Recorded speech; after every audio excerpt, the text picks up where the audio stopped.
Boa noite a todos e a todas.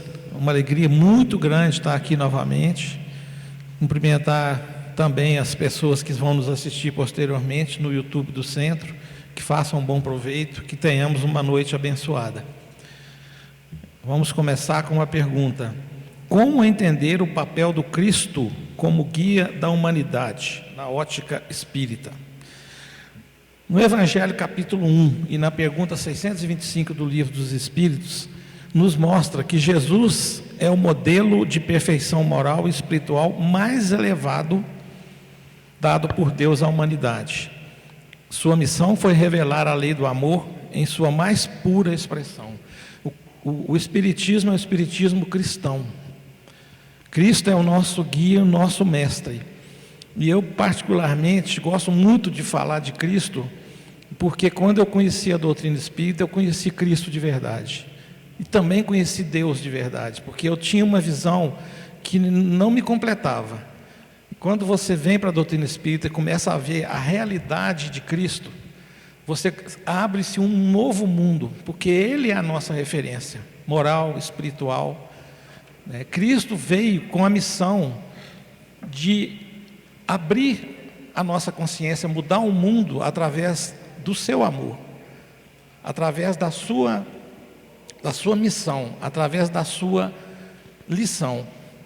E ontem eu estava aqui no estudo e eu trouxe uma postagem que eu vi, eu vou ler para vocês aqui, porque eu achei ela muito interessante e acho que ela é adequada para esse momento. Eu só tenho que tentar achar ela aqui, porque eu não tinha visto a visão que eu tive ontem do Cristo nesse mundo de hoje. Não está querendo abrir, mas tudo bem. O que eu vi foi interessante assim.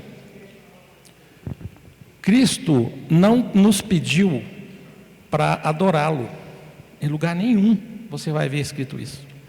Cristo nos pediu para segui-lo. Cristo não nos pediu para amar igrejas, templos, doutrinas, filosofias. Ele pediu para nós seguirmos o seu exemplo. E a principal lição que Cristo deixou aqui para nós, na minha modesta opinião, foi o exemplo de amor ao próximo. O tema de ontem foi amai-vos, que eu falei sobre isso aqui ontem no livro Vinha de Luz. E Cristo deixou a lição: ame ao seu próximo, ame ao que está faminto, ame aquele que é discriminado, ame aquele que está doente, ame o seu irmão. E um filósofo chamado Brian Taylor, que está nesse texto, ele fala que se a religião dele se interpor entre ele e o próximo, ele fica com o próximo. E para mim, falar de Jesus podia ficar aqui uma semana, mas como nós não temos tempo, ele é hoje na minha vida e dentro do Espiritismo aquele ideal que a gente tem para seguir na vida. Então a nossa base é uma base cristã, a nossa base espírita é baseada na vida de Cristo. E só para completar, Cristo, ele não veio, ele fez uma escolha quando ele foi passar pelo Calvário, pela dor, pela crucificação. Cristo fez uma escolha ética, não foi determinado a ele por Deus, que é um erro muito grande que se pensa, que ele passasse por aquele processo.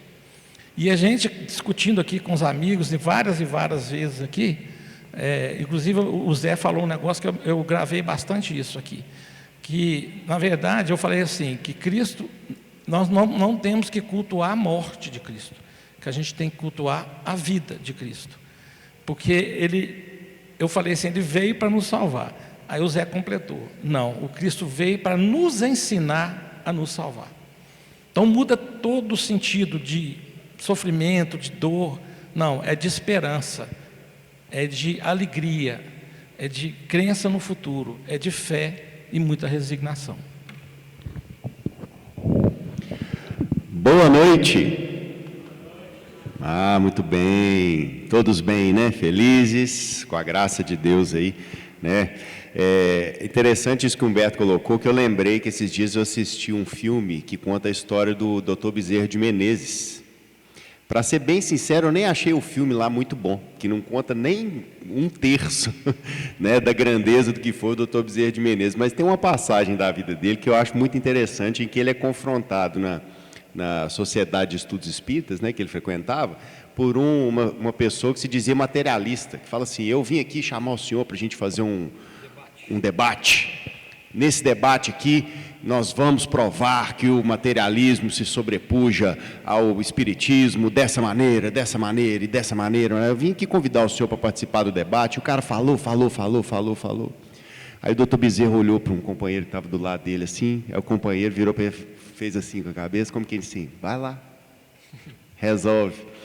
E aí o doutor Bezerra disse, um discurso belíssimo, que apontava que toda vez que ele participaria do debate, sim, desde que ele levasse para o debate uma alma sofredora que o materialismo havia consolado, uma pessoa em erro, uma pessoa angustiada, que o materialismo tivesse secado as lágrimas. E ele foi discorrendo uma série de itens assim, dizendo realmente da importância do espiritismo em contrapor essa visão que a gente tem de que a vida acaba aqui. Olha, é improfícuo esse debate, né, entre espiritismo e materialismo, né, porque cada um vai acreditar, nesse caso, pensando do lado dos materialistas, naquilo que quiser acreditar. Mas o fato é que o espiritismo nos consola a todos, não é verdade? Excelente, lembrei disso aqui, Humberto. E aí, partindo para as perguntas, lembrando que todo mundo pode fazer perguntas, tá, gente? Só chamar o pessoal aí, escrever no papelzinho, eles entregam para a gente, é anônimo, não precisa se identificar. E em se tratando dessa questão do arrependimento, tem uma pergunta aqui, deixa eu localizá-la aqui. Na verdade, vão ser duas que eu vou matar numa cajadada só. Uma fala assim: o que acontece com a consciência após a morte, segundo o Espiritismo? E a outra diz assim: um espírito pode se arrepender após o desencarne? São duas perguntas interessantes, né? Primeiro, a gente sabe que a gente não morre, né? Estamos aqui, inclusive brinquei com o Beto quando eu cheguei aqui, ele virou para mim e falou assim: você ainda está vivo? Eu falei: uai, você não sabe que a gente não morre, não? E é isso, né, gente? A gente não morre. Então, em momento nenhum. Então, a nossa consciência, ela é perfeitamente preservada. Então, só pensar o seguinte: no momento do seu desencarne, ou de qualquer pessoa que você conheça, você vai estar do mesmo jeito que você está aqui agora. Haja vista a série de relatos que a gente tem, de reuniões mediúnicas, de tratamento, que recebem pessoas recém-desencarnadas e que não tinham consciência que desencarnou. Aí você para e pensa assim: será que eu estou encarnado ou desencarnado agora? Não sei, calma. Qual que é a grande ferramenta para isso? É a prece, né? É sempre a prece. Então, a nossa consciência, ela é perfeitamente preservada e permanecerá preservada, independente de você estar encarnado ou desencarnado, com uma diferença. O nosso corpo físico, ele serve como limitador das nossas faculdades mentais. Então, você não pensa que você tem olhos para ver e ouvidos para ouvir, não. Os olhos servem para limitar a sua visão espiritual ao mundo material, assim como os ouvidos servem para limitar a sua audiência, a sua audição, ao plano físico. Tanto que as pessoas que têm desenvolvidas de maneira mais ostensiva, né, a mediunidade, em resumo, o cara que vê espírito, ele não precisa do olho para ver espírito, não. Ele fecha o olho e está vendo do mesmo jeito. A pessoa que ouve, né, que tem a clara audiência, que ouve manifestações do plano espiritual, a mesma coisa, não precisa dos ouvidos, ela pode tampar os ouvidos que ela ouve do mesmo jeito, porque esses sentidos são atributos do espírito. Então, quando a gente desencarna, quando a gente está desprendido do nosso corpo físico, seja no sono, seja no desencarne, a gente mantém essa consciência. E a consciência, inclusive, se dilata, porque a gente passa a dominar melhor os nossos sentidos. É por isso que, às vezes, a gente sonha e tem impressões tão reais do mundo à nossa volta. E, dito isso, já que temos consciência e a qualquer momento essa consciência nos desperta, ora, o espírito não só pode se arrepender após o desencarne, como ele pode se arrepender a qualquer momento, inclusive após o desencarne, né? O que é interessante é aquela frase de Jesus que fala assim: reconcilia-te com o teu adversário enquanto estás a caminho com ele, antes de depositar a sua oferenda no altar. É esse o momento do arrependimento. Ele pode acontecer agora? Pode. Ele pode acontecer após o desencarne? Claro, evidente. A qualquer tempo, o arrependimento, que é o reconhecimento dos nossos erros, das nossas falhas, e a impulsão por si, melhorar e mudar, ele vai nos elevar. Seja aqui, enquanto estamos no plano encarnado, seja após o desencarne. E assim, é bom que a gente proceda, né, gente? Mas não precisa esperar desencarnar para arrepender, não. Vamos fazer uma autoanálise, né, Humberto? Agora, ver o que a gente está sofrendo, o que a gente está vivendo, o que a gente está falhando, pensar, a hora é agora, é hoje. Tá? Não precisa esperar quando sair do centro, não, é agora. Começa aqui, no pensamento. Lembrando que quer saber como é que vai ser a sua morte, olha como é que é a sua vida. Os arrependimentos e as mudanças que a gente faz internamente são atenuantes ou, se não fizer, são agravantes na hora dessa consciência após o desencarne, né? Estou vivendo um momento muito difícil. O que o Espiritismo pode fazer para me ajudar? Muita coisa, gente, muita coisa. Muita coisa. E o Espiritismo ele é um bálsamo consolador na nossa vida, porque ele traz o entendimento que a gente não tem da maioria das coisas entre vida e morte. Falamos aqui que a morte não existe. O Espiritismo matou a morte, é a primeira coisa que a gente viu. O problema é que a gente não consegue internalizar isso no coração da gente, fazendo com que a gente perca o medo, o pavor, o desespero. A primeira coisa é se acalmar. E para se acalmar, eu vou ler um pequeno trecho do livro Palavra de Vida Eterna, no capítulo 33, que é Acalma-te. É bem curtinho. A Deus tudo é possível.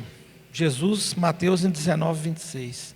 Seja qual for a perturbação reinante, acalma-te e espera, fazendo o melhor que possas. Lembra-te de que o Senhor Supremo pede serenidade para exprimir-se com segurança.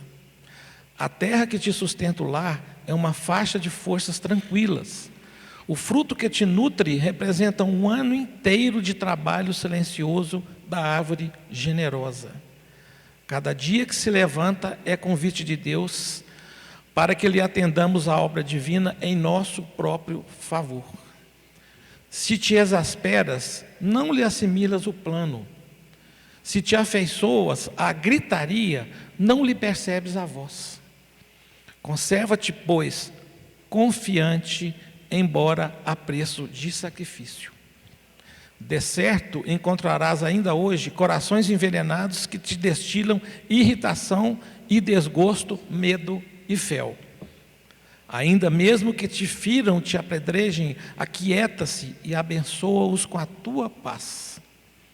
Os desesperados tornarão a harmonia, os doentes voltarão à saúde, os loucos serão curados, os ingratos despertarão. É da lei do Senhor que a luz domine a treva, sem ruído, sem violência. Recorda-te que toda dor, como toda nuvem, forma-se em sombrança e passa. E outros gritam e oprimem, espancam e amaldiçoam. Acalma-te e espera. Não ouvides que a palavra do Mestre, quando nos afirmou que a Deus tudo é possível, e garantindo o teu próprio descanso, refugia-te em Deus. Amém. Né? Maravilhoso, né? E a gente pode sempre se reportar, eu fiz questão de encher aqui, aquela metáfora do copo. Nosso copo está meio cheio, ele está meio vazio. E aí eu quero apontar duas perguntas novamente. Uma interessante que fala qual é a influência do pensamento sobre os fluidos espirituais. Jesus nos ensina que o que mata o homem não é aquilo que entra pela boca, mas aquilo que sai dela, porque procede do coração. Os nossos pensamentos, eles são a primeira materialização do nosso sentimento. E aí é preciso que a gente, de fato, entenda que o pensamento, ele é matéria. Ele influencia, ele plasma, ele é tão material que se você estiver sentado aí, igual você está agora, e mirar na nuca de alguém na sua frente e começar a mentalizar essa pessoa vai olhar para trás. Porque a gente dispara aquele fluido. Eu tenho certeza que vocês já viveram situações parecidas com isso. Você está olhando para uma pessoa, aí a pessoa de repente, do nada, olha para você assim, você fala assim, gente, coincidência, parece que ela leu meu pensamento. Mas não parece, não, ela leu. Ela leu, é energia, pensamento é matéria. E a partir do momento que a gente plasma pensamentos cada vez mais positivos, de bom ânimo, de enfrentamento das nossas dificuldades, a gente vai plasmando essa matéria em nosso redor e vai se autoconsolando. Então, os pensamentos, eles influenciam diretamente nos fluidos espirituais o tempo todo, ao nosso redor. O tempo todo. E aí, essa é a importância da gente cultivar o bom ânimo, e é como nos ensina também Kardec no Evangelho, naquela lição linda que fala sobre o bem e o mal sofrer. Né? Nós estamos aqui, de fato, com uma série de dificuldades, e aí a gente tem o nosso livre-arbítrio. E a gente pode escolher respirar fundo, buscar o bom ânimo com dificuldade, né, nas pessoas que a gente ama, e aceitar um pouco as nossas provas, aceitar o que a gente não consegue mudar, lutar para mudar aquilo que a gente gostaria que fosse diferente, e tocar em frente. O Espiritismo nos ensina que isso aqui é só um pedacinho da vida, né? Nada mais.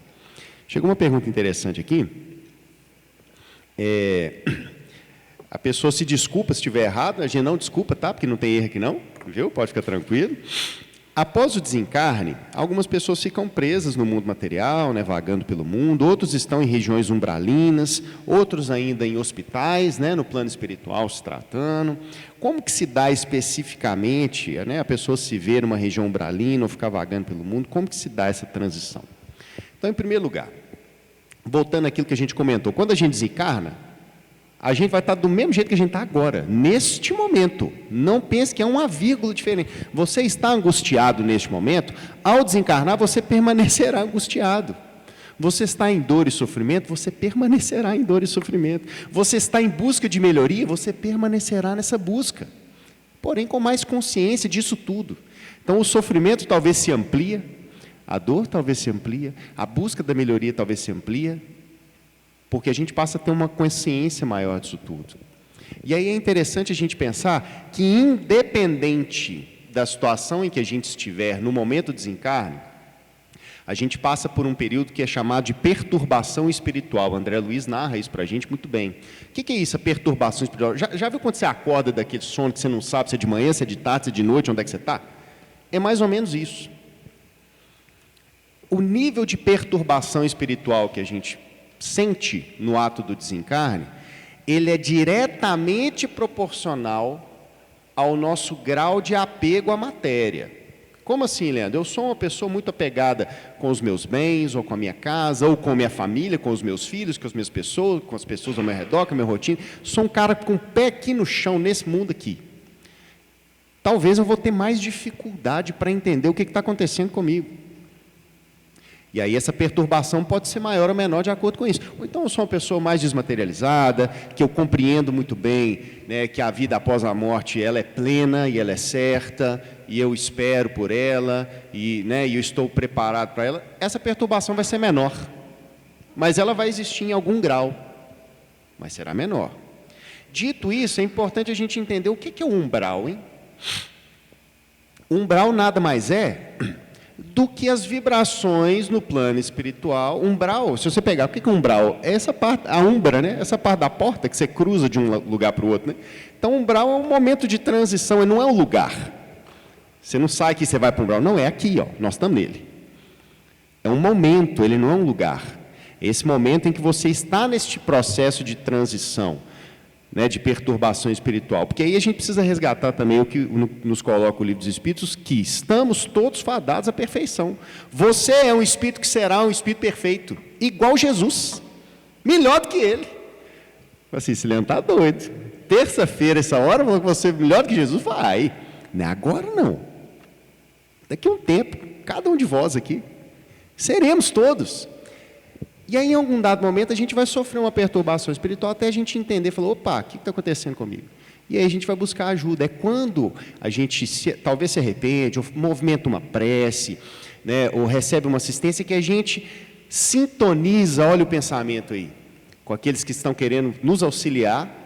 Quem viu o filme Nosso Lar, ou já leu a obra, ou obras análogas, sabe do que eu estou falando, né? André Luiz entrou em prece, se arrependeu, aí abriu o campo, viu a galera que estava querendo ajudar ele, e falou, vem cá, queridão. Levaram ele aí para um hospital, né? Então, dizer que está vagando pelo mundo, dizer que está no umbral é a mesma coisa. Dizer que está num hospital, está em tratamento, em zonas espirituais diferentes. E aí, o que é importante disso tudo? Olha, o que torna diferente para as pessoas estar num lugar melhor, pior, assim, assado? É o seu grau de apego à matéria, o seu grau de espiritualização. Quanto mais desapegado nós formos, mais espiritualizado nós formos, menor será a nossa perturbação espiritual. Mas aí você pensa assim, ô Leandro, eu conheço um fulano de tal, coitado, que ele era muito apegado e desencarnou, não queria demais ajudar ele, às vezes é um parente, um filho, uma mãe, o que eu posso fazer por ele? Eu tenho certeza que a resposta já pulou na cabeça de vocês. É o quê? A oração, a prece intercessória, ore pelas pessoas. Movimente esse pensamento ao seu alcance. E à medida que você fizer isso, você vai estar auxiliando para que aquela pessoa também receba esse auxílio, receba essa ajuda, receba essa energia. Mas eu preciso esperar desencarnar para orar? Não, gente, pode orar para quem está encarnado também, viu? Adianta também. Pensamento na matéria, no plasma, do mesmo jeito. Basta ter fé. Eu vou aproveitar a sua resposta e vou para uma pergunta que chegou aqui. Quanto tempo deve-se guardar roupas, objetos de desencarnado recente? Bom, gente, Espiritismo não vai te falar o que faz com isso, mas a gente tem algumas considerações que são muito importantes. Primeira coisa, a gente, pela filosofia espírita, pela base espírita, a gente tem que praticar o desapego. Eu passei por essa situação, uma situação muito dolorosa. Primeira coisa que eu fiz foi doar tudo daquela pessoa, tudo que eu pude doar. E eu não tinha a consciência espírita que eu tenho hoje. E o Espiritismo pega é a caridade, é o desapego.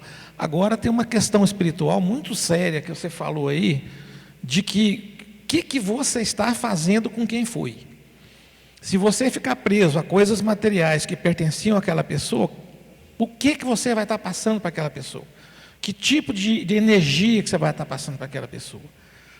Aqui nessa casa a gente aprende que quando a pessoa desencarna, que faz essa passagem, que ela não morre, que ela vai mudar de plano, que ela vai continuar sendo quem ela é, ela vai continuar evoluindo, o que a gente tem que mandar para ela, gente? Boas coisas, agradecer pela vida, agradecer pela convivência que a gente teve com aquela pessoa. Ficar guardando objetos, você atrai a energia desse espírito que pode ficar vagando, pode dificultar o seu caminho. Então, o que nós temos que fazer? O que o Leandro falou, oração, bons pensamentos, boas energias, agradecer pela vida e não ficar cultuando na forma de um objeto. Eu vejo assim coisas que eu me lembro que são muito difíceis, muito dolorosas, né? Lá, eu morei em Lagoa da Prata há muitos anos e lá tem um túmulo de uma adolescente que é o quarto dela. O quarto dela, a cama, os brinquedos, a parte de alvenaria, a cortina, do jeito que é o quarto dela. O que a mãe quis com isso? Consolar a própria dor. E o que ela pode ter conseguido com isso? Segurar aquele espírito numa situação muito difícil. Então, é pessoal, gente. Não existe, você vai guardar um dia. Não. Mas, baseado nisso que eu falei, assim que a pessoa tiver uma condição emocional, uma condição psicológica, doa. Dê aquilo para alguém que precisa. Porque não vai fazer mudar a situação. É o contrário. E outra coisa, o desespero que se vê nesses eventos de velório e outras coisas, só prejudica muito o espírito que está saindo ali. Muito. Ele vai sintonizar com isso, vai dificultar a passagem, pode ser uma passagem muito perturbada, pode ser uma passagem dificultada, por quê? Porque a gente está agarrado naquilo ali.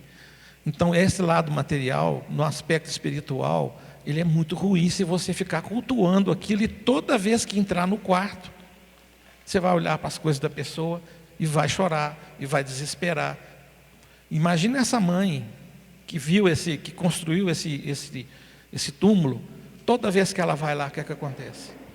Todo mundo que vai nesse cemitério, que vê aquilo ali, fica impressionado. Hoje eu tenho visão espírita de que aquilo ali é uma forma muito ruim de você trazer para a pessoa que foi embora algum tipo de coisa. Porque você está segurando ela aqui, você está apegado naquela coisa material. E quer que ela se dê bem, quer que ela vá bem, que passe, como diz o Emmanuel na pergunta 149 do Consolador, que tenha uma passagem suave, dê para ela o que ela precisa, e não para a gente. Para a gente tem que trabalhar a dor. Para nós temos que trabalhar a dor, o sentido da dor, o aprendizado da dor, a pedagogia da dor. Para ela nós temos que mandar essa energia do bem que ele falou, a energia da alegria, da gratidão por ter convivido com aquela pessoa, independente do prazo que ela esteja aqui. É isso. Eu tenho um relógio que era do meu avô, que já desencarnou há alguns anos já, e quando ele desencarnou, minha avó me deu os relógios dele. Eu tenho um aparelho de som lá que eu herdei também dele. Toda vez que eu olho para esse relógio, ele é um objeto, em história a gente diz que é um objeto de memória, ele me desperta determinada memória. E aí, como aquele objeto me desperta determinada memória, eu me lembro do meu avô, com aquela saudade gostosa, faço uma prece por ele, né? Não uso sempre. É diferente isso de você manter um apego ao objeto e de pensar assim, nossa senhora, eu vou doar as roupas do fulano, vou doar isso aqui do fulano nem morreu, o corpo dele nem esfriou. Eu falo, gente, o corpo não precisa esfriar, esquentar, não. A gente tem que doar, inclusive, em vida, enquanto está quente mesmo. Se a gente tem alguma coisa a mais, doe. Se não tem utilidade, vai embora. Vai embora. Passe a quem precisa e cultue a memória gostosa da saudade, né? Aquela coisa boa de lembrar dos momentos bons, né? E não o apego ao objeto, né? Porque isso eu tenho certeza que não é o principal. Vamos lá. Mudando um pouquinho o rumo da prosa, tem uma pergunta aqui interessantíssima. Existe livre-arbítrio absoluto, segundo o Espiritismo? Somos livres completamente, segundo o Espiritismo? E aí eu vou responder com uma pergunta. Quem aqui tem filhos? Assim como eu, muito bem. Eu tenho certeza que os filhos de vocês, quando eram pequenos, às vezes vocês colocavam ele em alguma sala, né, tipo, e punham alguma coisa na tomada, para poder não pôr o dedo na tomada, não punha? Aí eu pergunto, esse menino ou menina, tinha o livre-arbítrio de escolher pôr o dedo na tomada ou não? Eu não tinha não, a tomada estava tampada, ele não estava vendo tomada. Então, como que ele ia pôr o dedo na tomada se ele não tinha a oportunidade de colocar o dedo na tomada, percebe? O que eu quero dizer com isso? Se nós, imperfeito como somos, todos nós, temos o cuidado de cercear os nossos filhos e limitar as suas escolhas dentro daquilo que lhes fará bem, chegamos então à conclusão de que o Pai Celestial, Deus, inteligência suprema, causa primeira de todas as coisas, soberanamente justo e bom, não permitiria que nós tivéssemos um livre-arbítrio absoluto o tempo todo. Percebe? Afinal de contas, ele é muito mais, né? Ele é perfeito, não é nem ele, né? Deus é perfeito, soberanamente justo e bom, e não permitiria que nós, suas criaturas, ainda muito imperfeitas, tivéssemos a escolha de nos afundar todas as vezes. Com isso, fica em conteste que o nosso livre-arbítrio ele é também proporcional ao nosso nível de esclarecimento e desenvolvimento espiritual, tal qual a gente age com a criança e o adolescente ao longo do seu crescimento natural, na encarnação. Só que tem uma diferença. Nós, enquanto pais, temos a tendência de estabelecer um controle sobre os nossos filhos, que é a maior ilusão, talvez, que a gente tem enquanto pais, né? Deus não. Deus compreende exatamente qual é esse limite. E permite que nós façamos as nossas escolhas e que nós arquemos com as consequências delas. E nós não nos enganemos, tá? Estamos num nível de espiritualização, e aí eu digo, não é porque a gente está na casa espírita, não, estamos aqui encarnados neste planeta, todos nós. Temos um nível de espiritualização que temos sim escolha sobre praticamente tudo que a gente se propõe a viver e a decidir. Em última instância, a escolha sempre será sua, sempre será minha. Cabe a mim saber o que eu vou fazer com essa escolha. Agora, minha escolha é limitada de acordo com o meu grau de esclarecimento e de compreensão da vida e de moral espiritual, aí sim. Aí a gente pode dizer e afirmar isso, assim como a gente faz com os nossos próprios filhos, é como a força divina age para conosco, porque, volto a dizer, estamos todos direcionados invariavelmente à perfeição. Então, não se preocupar não, nós vamos chegar lá. Passinho de cada vez, né, Humberto? Aproveitando a sua pergunta, a que está aqui também é sobre livre-arbítrio. Se existe livre-arbítrio no plano espiritual. Primeira coisa, gente, assim, quando Deus nos criou, a primeira coisa que Ele nos deu foi a escolha. Que é esse, eu decido o que eu quero fazer. Então, o livre-arbítrio é isso. O determinismo é quando é determinado para mim, o Leandro falou muito bem, que não pode ter livre-arbítrio absoluto. Porque em muitas situações nós temos que ter algum determinismo, alguma coisa que pode ser determinada para nós. E no plano espiritual isso não é diferente. Tanto que eu vou citar uns exemplos bem didáticos aqui. Por exemplo, quando a gente vai preparar a volta, que é da reencarnação, existe o planejamento reencarnatório. O espírito tem, em certas condições, se ele tiver merecimento e desenvolvimento, ele vai ajudar a escolher o que ele quer fazer. Porque baseado uma das coisas mais lindas do Espiritismo para mim, que é justamente a atuação da justiça divina na visão espírita, que não existe pecado, eu erro, não existe castigo, eu reparo, eu me arrependo e eu expio. Então, nessa mesma proporção, quando se chega do lado de lá, a gente tem essa condição. E quem frequentou e frequenta a reunião mediúnica vê escolhas dos espíritos para o mal toda hora. Gente, Deus não interfere, não interfere. Por mais dolorosa, difícil que seja a situação, não interfere. Porque senão a gente quebraria uma lei natural, que é justamente o respeito ao livre-arbítrio. Então, quando a gente chega na erraticidade, a nossa consciência, como foi falado aqui, ela permanece. Permanece. Por que a gente vê muitas vezes a manifestação de pessoas, de espíritos que não desencarnaram, e por uma questão didática de reunião mediúnica não se pode afrontar diretamente e falar, não, você foi, você morreu. Porque a intenção da reunião mediúnica é acolher, é a caridade feita com os que já foram. E eles têm a escolha de fazer o que eles quiserem. Então o livre-arbítrio existe sim. Então a gente vê muitos espíritos adictos, sofredores e que continuam no mal. Espíritos que é um livre-arbítrio, que é uma escolha. Você escolheu o mal. Não fale que Deus criou o mal. Uma escolha de não fazer o bem foi minha, foi nossa. Então, quando você chega do lado de lá, eu gosto de falar muito isso, gente, a gente presencia isso na prática, eu não estou falando de teoria. São coisas que a gente vivencia e que a gente vai botando aqui em doses homeopáticas para poder levar um estudo com tranquilidade, as pessoas poderem entender o que a casa espírita faz nesse sentido. Então, o livre-arbítrio ele existe sim após o desencarne, e ele é determinante também na evolução desse espírito que está do lado de lá. Muito bem. Tem uma pergunta legal aqui, ó. Qual a diferença entre prova e expiação? Quem aqui já passou pela escola sabe o que é uma prova, né? Não sabe? Tem gente que balançou a cabeça assim pensando, ei, saudade, né?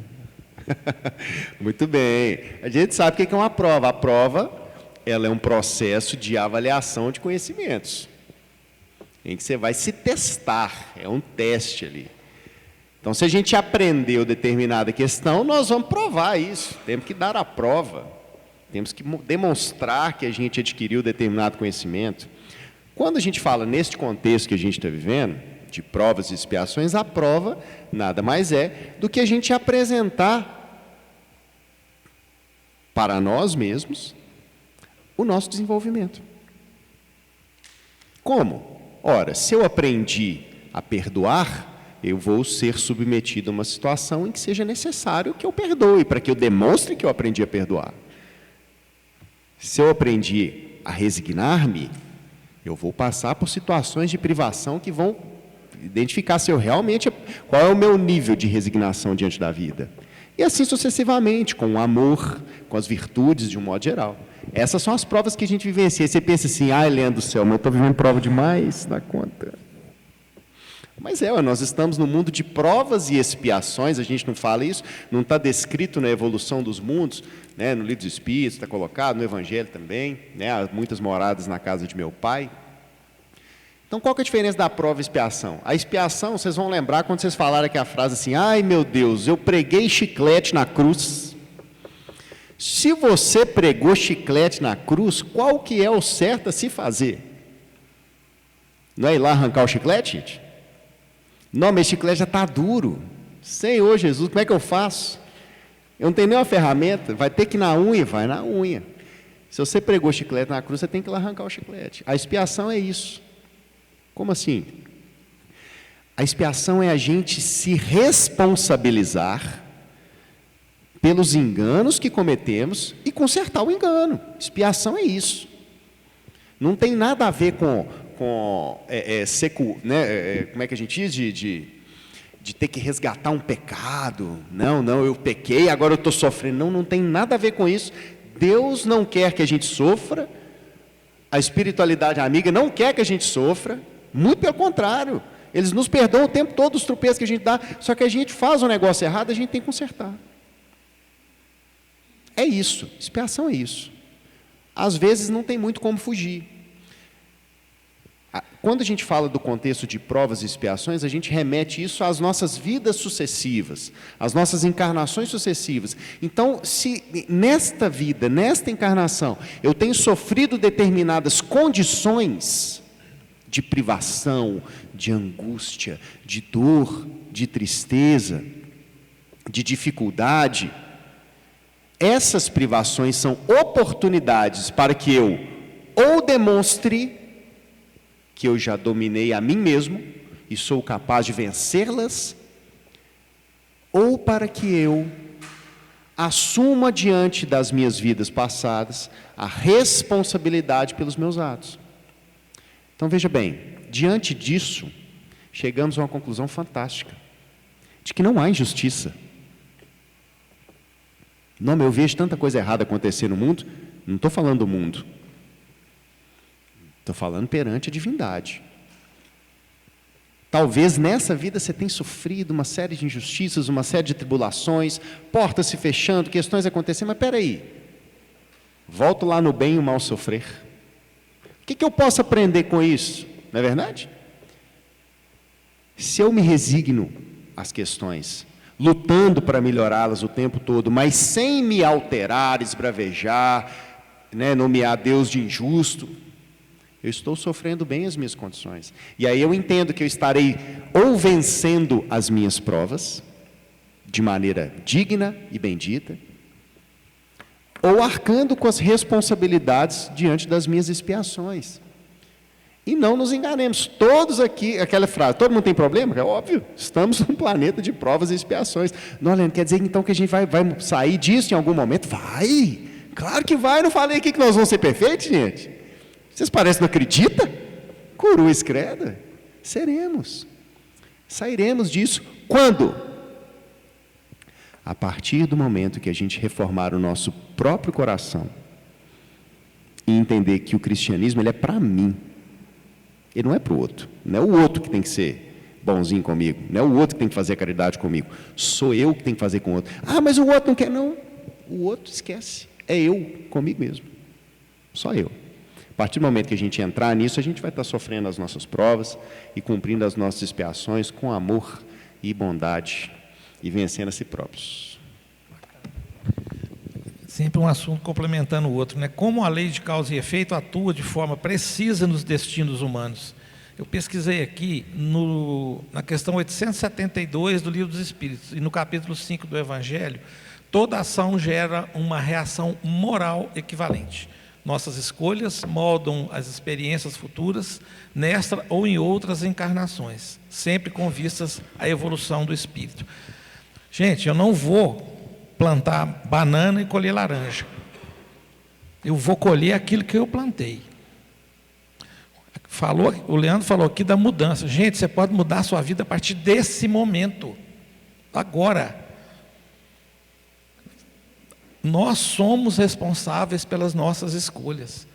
A lei de causa e efeito, ela vem junto com a justiça divina, para usar esse termo. Eu não disse aqui, ele não falou aqui, essa visão de pecado é uma visão punitiva, de um Deus punitivo que para o Espiritismo não existe. Deus não é um velhinho de barba sentado num trono com um cajado julgando as pessoas. Isso não existe. Deus é o ser supremo, que é a inteligência suprema, que é o princípio de tudo, que nos criou e que não tem começo e não tem fim. E é infinita bondade, infinita misericórdia conosco. Quem é de infinita bondade não cria mal, não quer mal. Ninguém veio nessa terra para sofrer, gente. Deus não quer que nós soframos. Deus quer ver as pessoas felizes. Ontem eu falei, o que o Leandro falou aqui. Gente, os mundos vão evoluindo, nós vamos sair de um mundo de expiação e provas para um mundo de regeneração. É o terceiro tipo de mundo. Lá, ou você não tem, ou diminui esse mundo de expiação e provas, as dores diminuem. Mas nós temos que fazer jus àquilo. E a lei de causa e efeito, ela vem nos ensinar que as consequências das coisas que nós fizemos serão nossas. Não adianta terceirizar. Por isso é que não adianta revolta. Revolta com Deus, revolta com o outro. A gente tem que cuidar da gente. Quer mudar o nosso ambiente, mude a gente, muda nós mesmos. O nosso exemplo vai ser o fator da mudança. E essa coisa é tão perfeita que exatamente isso. Eu errei, eu passei para o lado de lá, eu vou abrir meu WhatsApp lá na Rede Cidade, né? Vou abrir meu Instagram, vou abrir meu Facebook, vem cá, vamos analisar aqui. O que foi que aconteceu? Eu vi, isso aqui foi um erro que você cometeu, não foi? Então você vai reparar. Não é Deus me castigando não, gente. É uma lógica, uma máquina perfeita isso. Uma máquina perfeita. Eu respondo por mim, eu me arrependo, eu reparo, não é castigo, eu reparo, eu evoluo. E eu vou chegar, e hoje eu tenho a alegria de falar isso, gente, nós vamos chegar num mundo feliz. Está no nosso destino. Quando? Quando é o tempo de cada um. Nós estamos num planeta ainda de muita dor e sofrimento. Nós precisamos, cada um na sua consciência, no seu coração, entender que a mudança que se precisa fazer para evoluir para um mundo feliz está na nossa mão. Aqui e agora, nesse minuto. E eu costumo dizer assim, se tudo que a gente falar aqui tocar o coração das pessoas, mas chegar daqui para fora não levar nada, não vai adiantar nada. Às vezes prolonga o sofrimento, às vezes retarda essa evolução, às vezes vai chegar num mundo feliz. Gente, tenha essa coisa no coração, essa alegria no coração, tenha esse consolo no coração. Nós não viemos para sofrer, nós estamos passando de provas, de expiações, são por nossa evolução. Não adianta ficar brigando com a dor, com revolta, tem que ter entendimento. E eu acredito muito nisso. Que graças à luz da doutrina espírita, hoje eu tenho essa crença de que nós todos vamos chegar num lugar, na angelitude, ao ser um arcanjo, né, que é o ápice da evolução. Quando? Não sei, cada um de nós fazendo o seu caminho. Dica cultural para encerrar, respondendo à última pergunta aqui, ó. Existem cidades espirituais organizadas? Para quem não conhece, fica a dica. Leia a obra Nosso Lar. Na obra Nosso Lar, André Luiz narra a sua própria experiência, André Luiz em espírito, por meio da psicografia de Chico Xavier, narra a sua experiência de desencarne. Ele desencarnou em condições específicas. Vou indicar primeiro o livro, né? Desencarnou em condições muito específicas, e ele, em dado momento, ele é resgatado e conhece a colônia espiritual de Nosso Lar, que nada mais é do que uma grande cidade, né, que é narrada para nós por volta aí dos anos 40, 30, né, mais ou menos, e era uma cidade já evoluidíssima, com organização, governadoria, ministérios, trabalho organizado, campos de descanso, moradia. relações pessoais, sociais. Então, ele narra essa cidade de uma maneira belíssima e maravilhosa.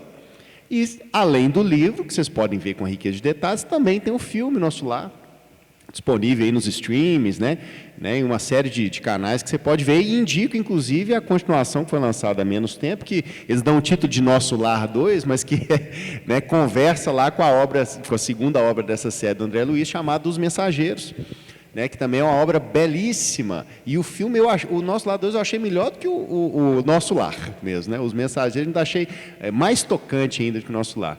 Quem não conhece, vá conhecer, fica a dica aí. Existem sim cidades espirituais organizadíssimas, vale a pena conhecer tanto a obra Nosso Lar, quanto toda a série de obras do André Luiz, em que ele narra, né, o mundo espiritual com detalhes, e os próprios filmes que já tem em lançamentos deles aí. Tá bom? É isso. Boa noite, gente. Muito obrigado. Até a próxima.